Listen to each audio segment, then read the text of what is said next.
Hello and welcome to another episode of the Couch Warrior podcast. As always, I'm your host, Mike, and today we're going to be breaking down LFA 175.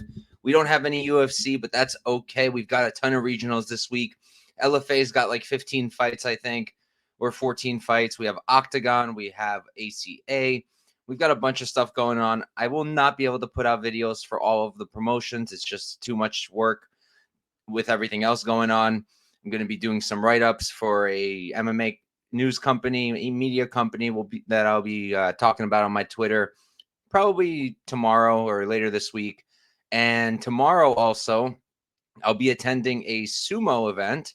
They're bringing sumo over for the first time over to Jersey. They're doing a whole tournament. It's going to be 3 weeks, 3 events. I'll be over there. Don't know exactly what to expect just yet. I've done MMA media. I haven't done sumo media just yet. But we'll see. Hopefully get some interviews going, some kind of questions I can ask, and I'll be able to post some content for you guys based off of that sumo stuff. And then hopefully I can do some prediction videos for the upcoming events for the sumo stuff, and that could be a lot of fun. And yeah, that's really it. Preparing for UFC next week. I have some bets posted already. If you don't know where to find them, Twitter is the way to go for, that's where I post my bets. This is the way I do it. I find my bet. When I make it, I post it on Bet MMA first. That's where it's tracked. If you want to go and, follow me there, you'll get all of those bets immediately as soon as they're made. That's the first place I go. Then I go to my Discord. My Discord is 100% free. I post it there in the all bets section, so you can find it there as well. And I'll put the link to my Discord in the description of this video. And then I go to Twitter, but if the line is already gone by the time I get to Twitter, I'm not going to go and, say, I got this great line, but it's gone now. So I don't post it then. So if you go to my Twitter and you see some bets I made aren't there, that's why I don't want to post them when the odds are already gone, So yeah, make sure you're following me either on Twitter or ideally join the Discord and you'll get all of that stuff. Also on the Discord now, I'm dropping notes. Was doing handwritten notes for a little bit, but my handwriting ain't no good. So I'm doing typed up notes, trying to make the charts look a little nice. And I think they're pretty decent. So you can check those out. I posted them for this event as well. So if you want to check that out again, the link to my Discord will be in the description. And let's hop right into this card. So we're going to have a few that I'm going to skip over. And I don't think we're going to spend too much time on this card because it's a lot of setup fights. I don't want to call them squash matches, although many of them are. It's a lot of setup fights. A lot of these fights we don't have a lot of tape on, so I'm going to let you know when we have those situations. And let's make the best of it. So, cheers.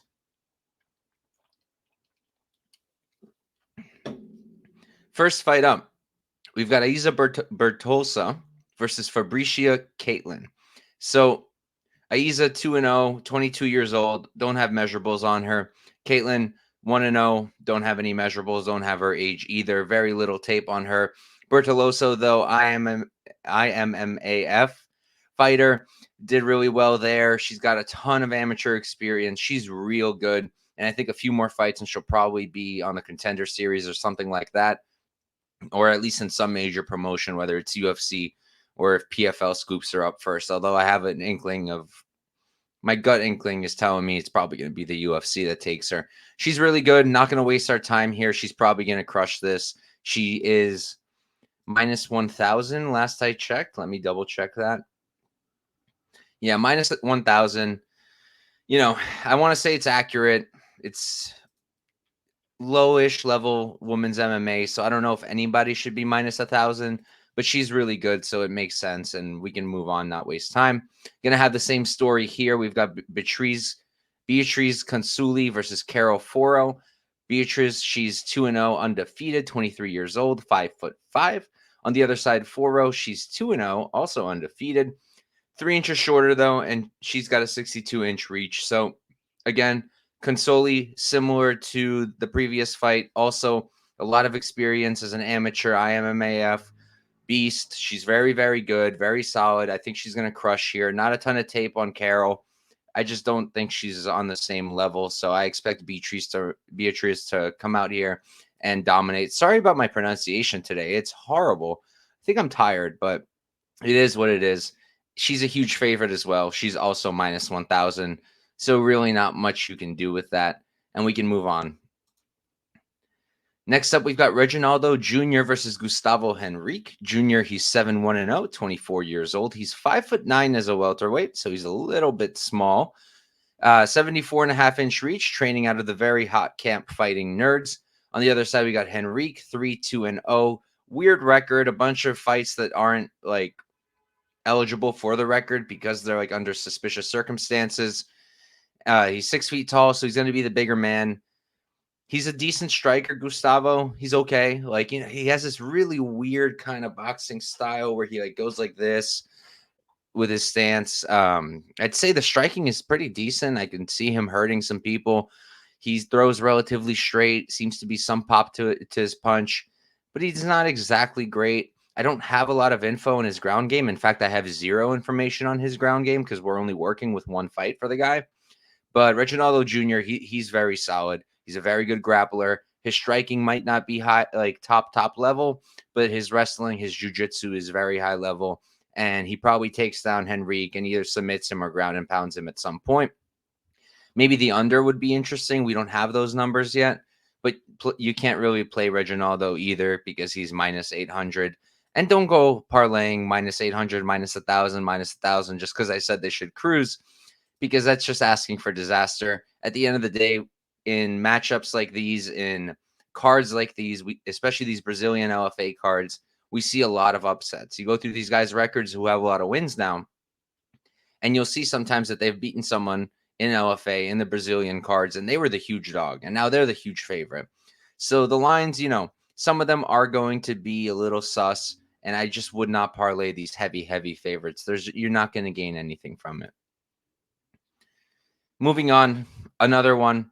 We got Gabriela Fujimoto versus Sabrina Oliveira. Fujimoto, she's 3-0, undefeated, 20 years old, super young, 5'3". On the other side, Sabrina Oliveira, 5-2-0. She's 20 years old as well. So two really young women fighting here. And look, again, it's probably a setup fight for Fujimoto. Oliveira isn't all bad, at least on the feet. She strikes really long.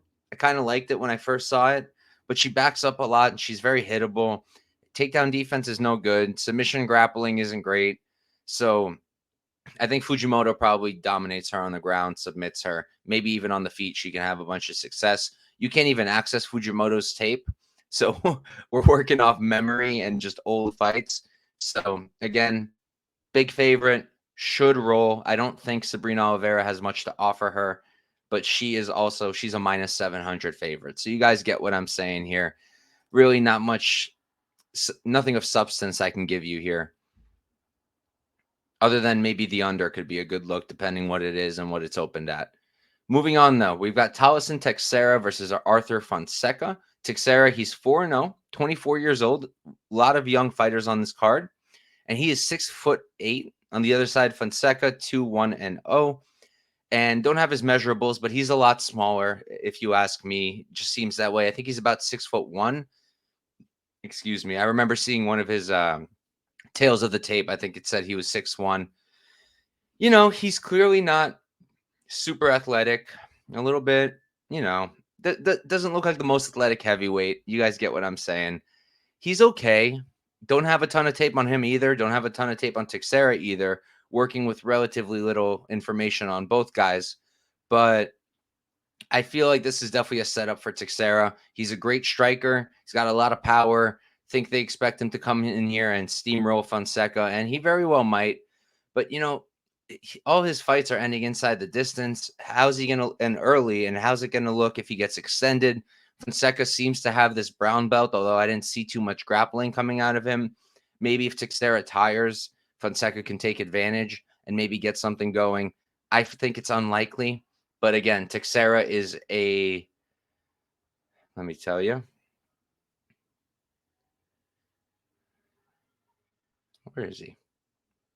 There he is. He's minus 500, which again, I wouldn't do.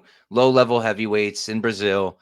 Fonseca could come out here, maybe get some grappling going. Don't have a ton of info on Teixeira's defensive grappling. You just never know.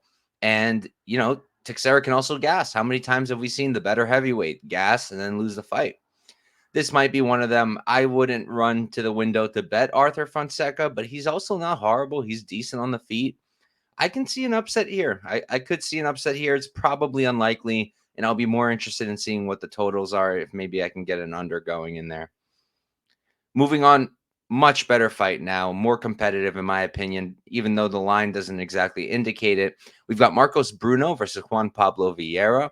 Bruno, he is 6'2" 30 years old, and he's going to be 5'9". Vieira on the other side, 6'0", undefeated. He's 20 years old, and he's going to be 2 inches taller at 5'11". So he's got this one win here. Minuto, super impressive win. And Minuto is a great fighter, great striker. And going into that fight, a lot of people felt like his best chance was grappling, and then he beat up Minuto on the feet. So that was super impressive. Teixeira, honestly, for a 20-year-old, he's extreme. I mean, Vieira, for a 20-year-old, he's extremely impressive. He's good at pretty much everything. I couldn't find too many holes in his game. And I mean, like, I was trying to look for red flags, something, and I haven't really seen any glaring weaknesses of his. I think he's a really, really good fighter. Only thing is, he's only left round one time in 6 fights, never been to decision. How will he look extended? I don't know, but I have a feeling he's going to be okay. He's a well-trained guy. He's really solid, and he's very young. He's a great fighter, very good grappling. Offensive wrestling is there. The takedowns look clean. Back takes are clean. Transitions are clean. Nothing to not like about the striking. Good jab, good 1-2s, good combinations. Keeps everything nice straight down the pipe.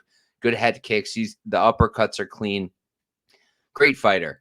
Bruno on the other side, not bad. He's not a bad fighter. He's not horrible. He's got power. He's got pretty good striking.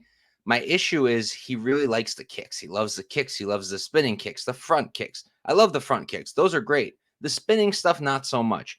And if you're going to do it, if you guys know me, if you've watched my shows before, I really don't like betting on guys who like their spinning stuff. I don't like it. I think it sets them up for too many counters. I think it wastes their energy, and it's just not a good look.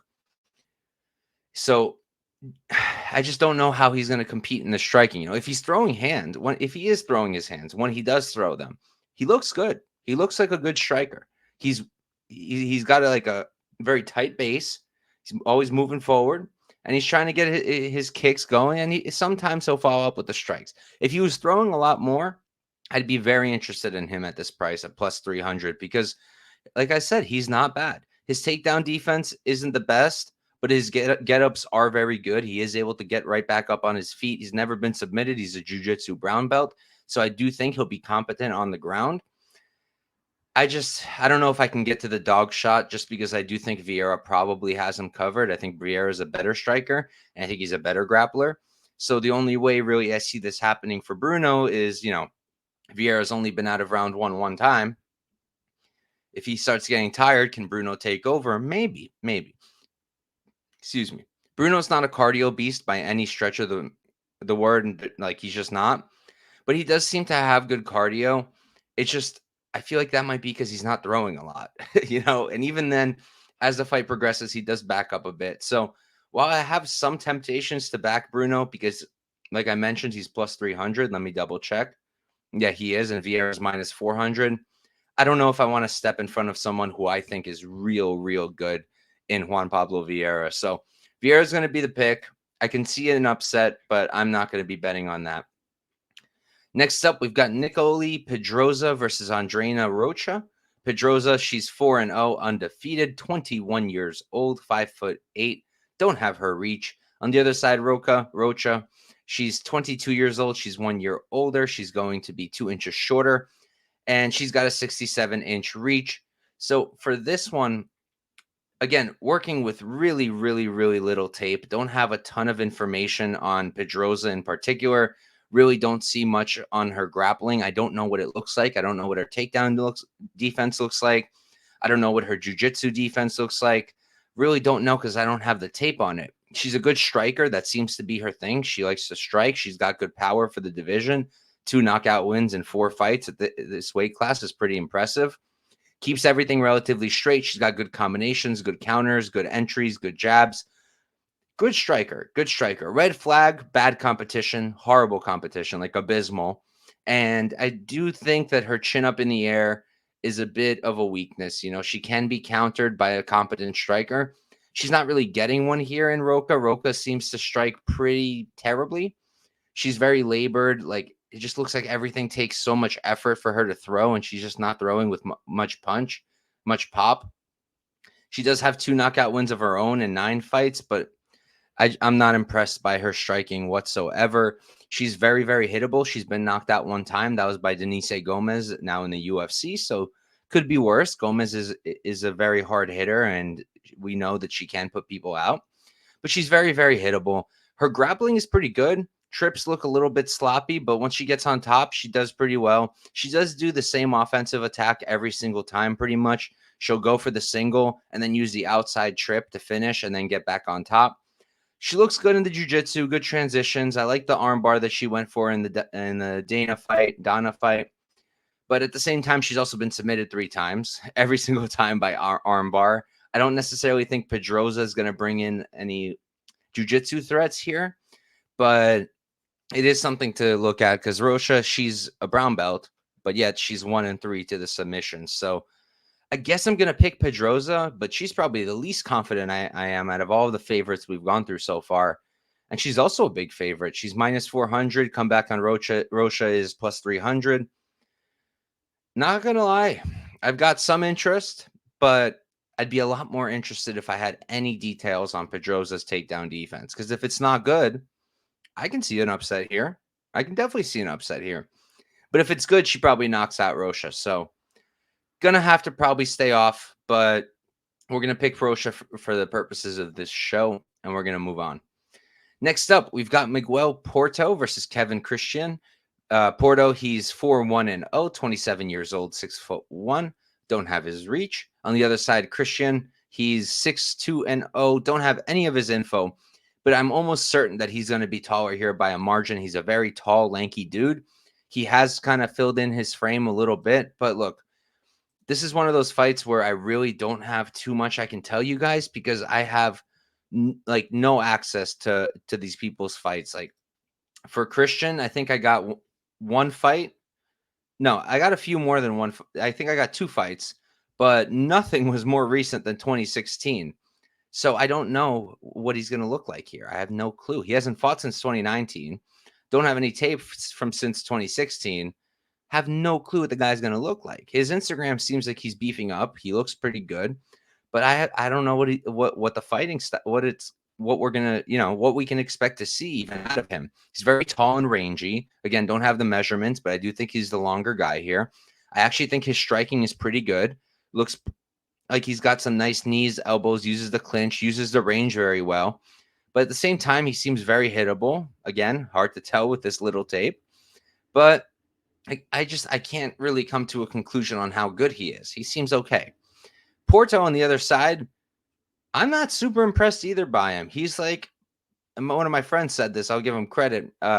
He said he's a Petrino light, and I kind of get that. He's this guy where he's very low output, very flat-footed, looking for those power shots, but I don't think he's nearly as good as Petrino. I mean, I was really unimpressed with this tape. I know he got a really good win, really good upset win against Tobias, who was 8-0, and Porto was a +350 dog in that fight, was able to catch him. But I wasn't super impressed by his striking. I don't think he's super technical. I don't think that he's some stud striker. He just has a lot of power. The output is kind of rough, and he does get a little bit sloppy, and you can counter the guy.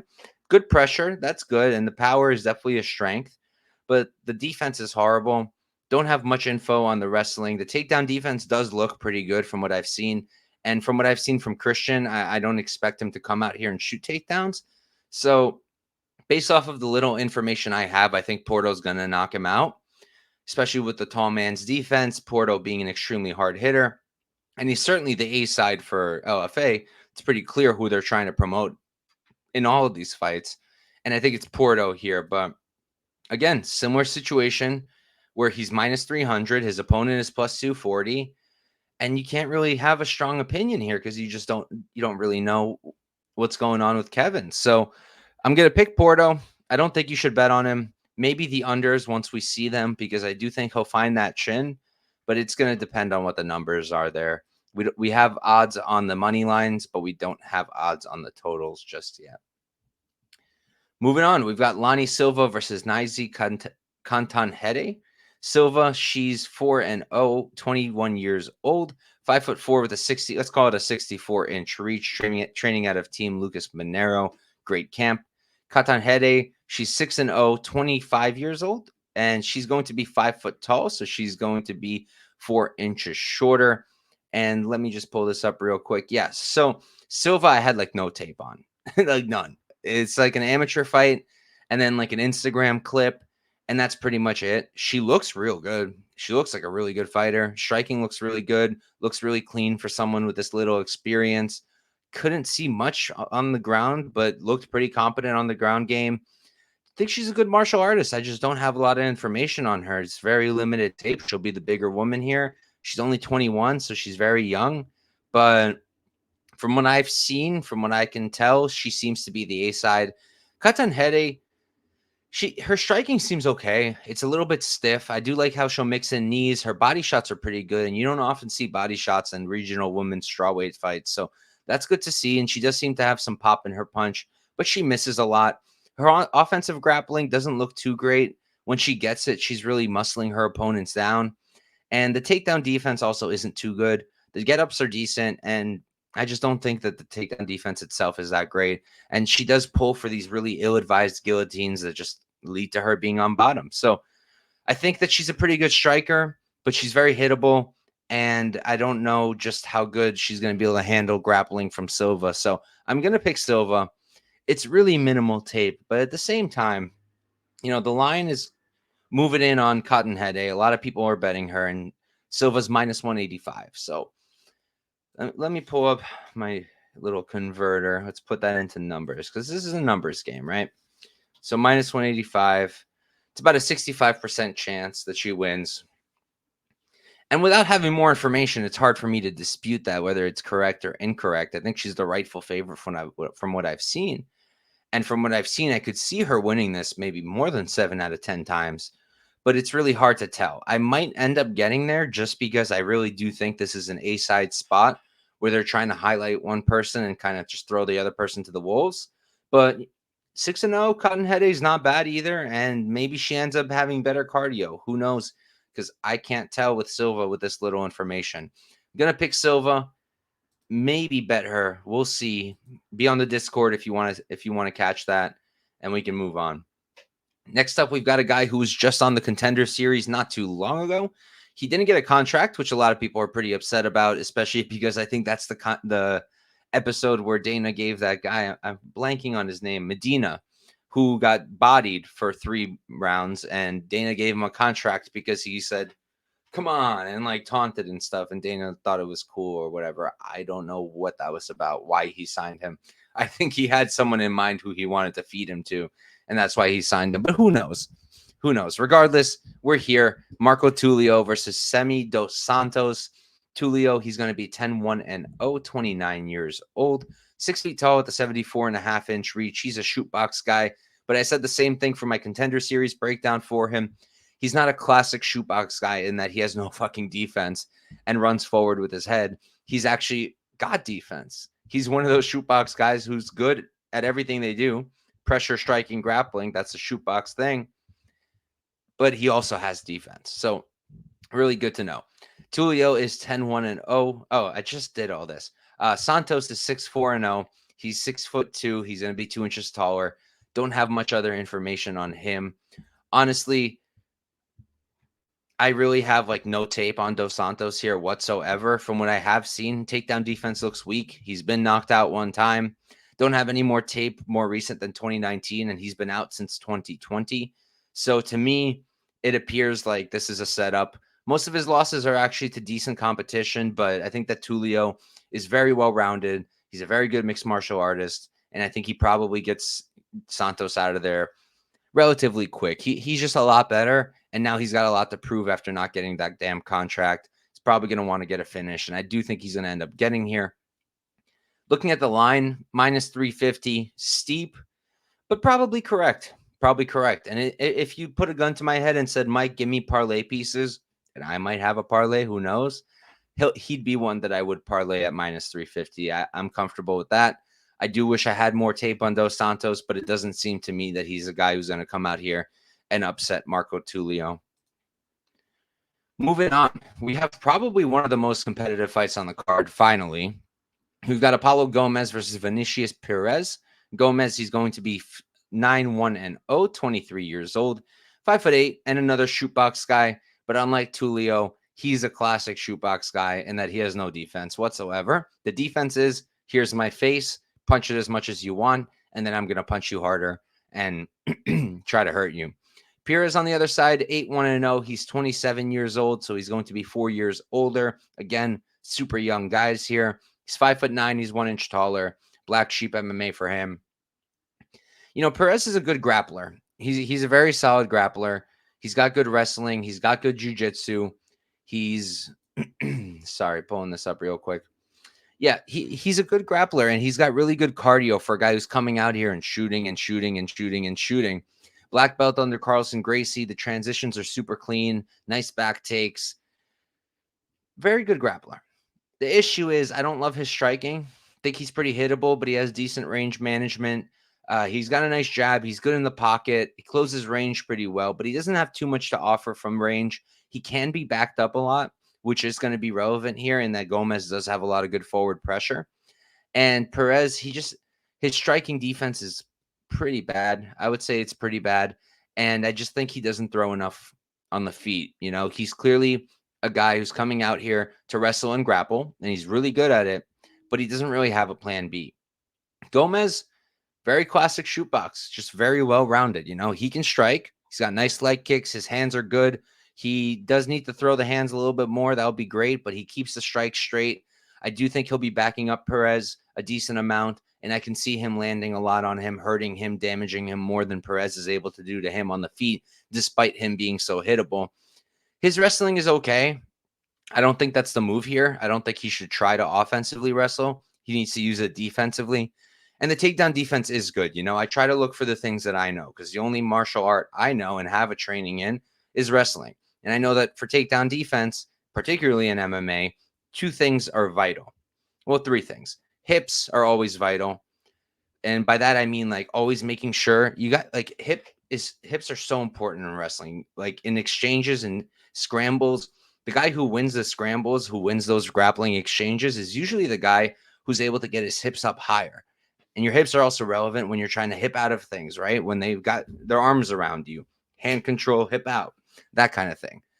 The other 2 good things that Gomez does that are vital are hand control and underhooks. And he immediately, when people come in and try to take him down, he'll immediately go for the hand control. He'll immediately try to get that underhook in. He does everything right, everything you want to see. And the get-ups when he is taken down are pretty good as well. His own jiu-jitsu is solid. He's been submitted once, but he's got 3 submission wins of his own. And I think that the forward pressure and the striking can really get the job done for him here, as long as he can avoid getting taken down and controlled by Perez. So for me, I want to look at this one again, maybe with a fresh mind, maybe tomorrow when I'm less tired, check it out again, because I do think that Gomez is a live dog. He's plus 125. Needed the window open. It's hot in here, but he's plus 125. And I think that's a pretty decent price. I think this is like a 50-50 matchup. So I'm willing to play that. I just need to look a little bit more, because Perez is really good at what he does. You know, he's a very good grappler, very good jiu-jitsu, and Gomez can be a little bit sloppy at times. So I'm going to pick Gomez, the dog, and I'm probably going to bet him, but this is a close fight. This is definitely a close fight. If the odds move and it becomes like a pick 'em, I wouldn't touch it. But I do think that Gomez is a very live dog, and he's the only one so far that I'm willing to put my money behind. So Apollo Gomez is the pick, and let's move on to the next one. What do we have left? We got 3 fights left. Nice, making good time. Next up, this is actually a rematch. We got Fernando Lourenco versus Rafael Pereira. Lourenco 17-3-0. He's 29 years old, 5'8" with a 70-inch reach, training at a VF and Reese team. Pereira 10-4-0. He's going to be 26, so he's 3 years younger. Going to be 4 inches shorter, training out of CM system. I couldn't watch their original fight, just don't have it available. But to me, I just don't really think that Pereira's that good, to be completely honest with you. I know the record is pretty, but his striking is okay. It looks decent to me, but nothing too special. Other than the jab, everything's got a loop to it. A lot of naked leg kicks that are counterable. He keeps a high guard, but his chin is still up in the air, and he's very hittable. And he doesn't really ever wrestle. I got very little tape on his takedown defense, but what tape I do have from like 2017, it was horrible. His takedown defense was horrible back then. I'm sure it's improved since. He's 25 or 26. What is that? I can't see. 26. So 2017, 7 years ago, he was 19. He was 19 years old. Can you really take too much from that? No, not really. So I'm not confident to come out here and say he has bad takedown defense, but I can just tell you that from the tape we have available on it, he does seem to have bad takedown defense. And his jiu-jitsu is okay. He seems to just go for guillotines. Doesn't really seem to have much more than that. I think a big red flag with him is inactivity, just not fighting often, just not fighting often. And his cardio, his striking defense, his takedown defense, all weaknesses. Lourenco, I don't think he's the best fighter in the world. His striking is serviceable. That's really it. He's not like a stud striker. I think on the feet it'll be kind of close with Lourenco being the better guy. The 1-2s are clean, they're nice down the pipe, and he's got some pop to his punch. The cardio is fantastic. He's been 5 rounds before, so we know he's not going to be the one getting tired. And Pereira, I can tell you he's probably going to get tired if this fight extends. Lourenco does have good grappling. That seems to be his main thing. His jiu-jitsu is really good. He's got 6 submission wins, really nice back takes. The transitions in general are great. The takedown defense, if for some reason Pereira is the one shooting, is really good. He's got good hips, good scrambling, good hand control and underhooks, all that good stuff that I've been talking about. I just think that he's going to come out here and I'll grapple Pereira. Whether it's a decision again like the last time or he finishes him late, I think this is Lourenco all day. Let's check out the odds. He's minus 400. It's probably a guy I'd feel decently comfortable parlaying. Honestly, maybe him and Tulio and one other guy for a nice chalky parlay, 3-legger. We'll see if I end up doing it. Again, it'll be on my Discord first, and then if the odds are still available, I'll put it up on Twitter as well, and you guys can find it there, and we can move on. All right, next up, we've got Anderson Ferreira versus Samuel Silva. Ferreira, 18-4-0. He's 33 years old. 6 foot tall, don't have his reach. On the other side, Silva, 11-4-1. He's going to be 28, so he's 5 years younger. Same height. He's got a 72-inch reach, and he's training out of Evolutio Tau MMA. So for these two, let me just pull it up real quick, because this is one where I had some things I wanted to say. Ferreira. Okay, I don't have the notes up, but regardless, this is a close fight, I think. Maybe not close, but it's an interesting fight and a competitive fight. I'll say it that way. Silva is a good grappler. He's got very solid grappling, good jiu-jitsu. I like what I see from him on the ground, and I do think that could be a path here against Ferreira, because Ferreira, his grappling is okay. I haven't seen a ton of his takedown defense. I haven't seen it tested all that much. I have seen him taken down, but overall, I do think it's good enough where he can keep it on the feet. And my thing with Silva is he's so damn hittable. He's so hittable, and it's just not a good look at all against a guy like Ferreira, who has a lot of power. He's knocked out some really good guys like Castro. That was a really good win for him. So I just think he probably has him covered with that striking. I found my notes. Let me pull it up, because there was something I wanted to say, I think. Yeah, it really comes down to the grappling. Ferreira is also pretty wild and hittable, but Silva's not like a stud striker. He's a decent striker, but nothing really special. Silva's thing is definitely the grappling, and Ferreira's definitely going to have the striking edge here.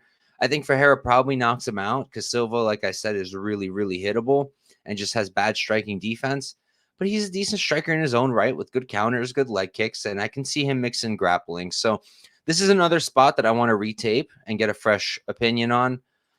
We'll check out the odds real quick. We have Ferreira at -150 and Silva at +120. At those odds, I have more interest in Ferreira than I do in Silva, just because I think he will be able to keep it on the feet. He is a really good striker, and I do think that Silva has problems with that striking defense. But at the same time, I can see Silva coming out here with a grapple-heavy game plan, being okay on the feet because he's decent. He's not horrible on the feet, and then getting those takedowns and working Ferreira on the ground. I think that's possible. And it's something that I'm going to have to look at a little bit more, but I am going to pick Anderson Ferreira to win this fight, probably by knockout. And another spot where maybe the unders could be interesting. And then moving on to our main event, we got Bruno Lopez versus Marcos Bragago. Lopez, again, another Dana White's Contender Series guy. He didn't win, unlike Tulio. He lost. And he lost because he fought like a dumbass, honestly. And we'll talk about it in a sec. Bruno Lopez, 11-1-0, 30 years old, 6'2" with a 75.5-inch reach. On the other side, Bragago, 17-6-0, 27. He's 3 years younger, 2 inches taller. And he's going to have a 76-inch reach, pretty much the same reach. Lopez should dominate. Lopez is just better than this guy overall, everywhere. I think he's a better striker. I think he's a much better grappler. Lopez is a fantastic wrestler, really good jiu-jitsu. For this weight class, you don't often see it, but he has it. He's a great, great, great grappler, and I could see him taking down Bragago and just dominating him on the ground, whether it's a finish or a knockout on the ground, a TKO, or a submission. I think he will find that finish pretty early. I think he's going to come in here with a chip on his shoulder. On the Contender Series fight, he fought a power puncher who's just not great on the ground. And instead of taking him to the ground, he struck with him. He does have pretty bad striking defense, and he's pretty hittable. But Bragago's not really a guy with amazing striking. I don't think he's going to come out here and knock Lopez out. I don't think he's going to be able to out-grapple him, and I don't think he's going to be able to stuff the takedowns and defend himself. So I think Bruno Lopez takes this one. I think he dominates, and I think the under 1.5 at a decent price could be a good look. We're going to have to wait and see. Lopez, his price in terms of a money line, we're looking at -600. So let's see. Let's see if I can put together a chalky parlay right now. I can't play it yet because BetOnline doesn't allow those just yet. They're going to do it closer on to the actual fight. But let's put in here. Hold on.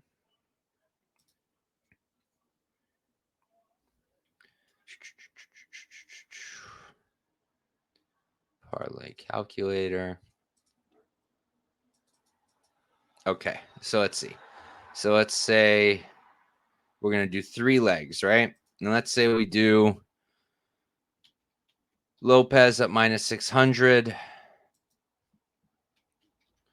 Let's say we do, who else did we say? We said Tulio -350. And then let's throw in, where is he?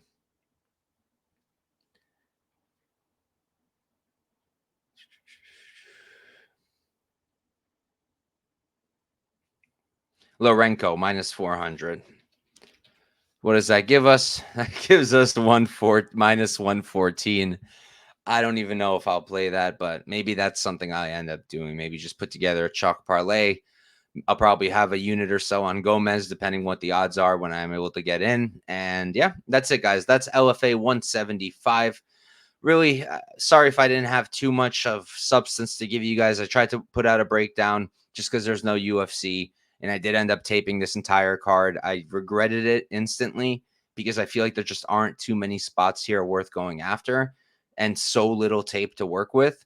But did what I could, decided to give you guys some content, and that's going to be it. As I mentioned, I'll be at Sumo tomorrow doing media, so I'll try to give you guys some content on that. And also, I did do an interview today, right before the show, with Angel Pacheco from the Contender Series. Awesome, awesome guy. Great interview, in my opinion. I had a good time talking to him. That's going to be up on my YouTube channel as well. I'll probably load it up tomorrow, and you can check that out. Should be fun. So, yeah, thank you guys all for tuning in. Thank you for watching. Peace out and good luck.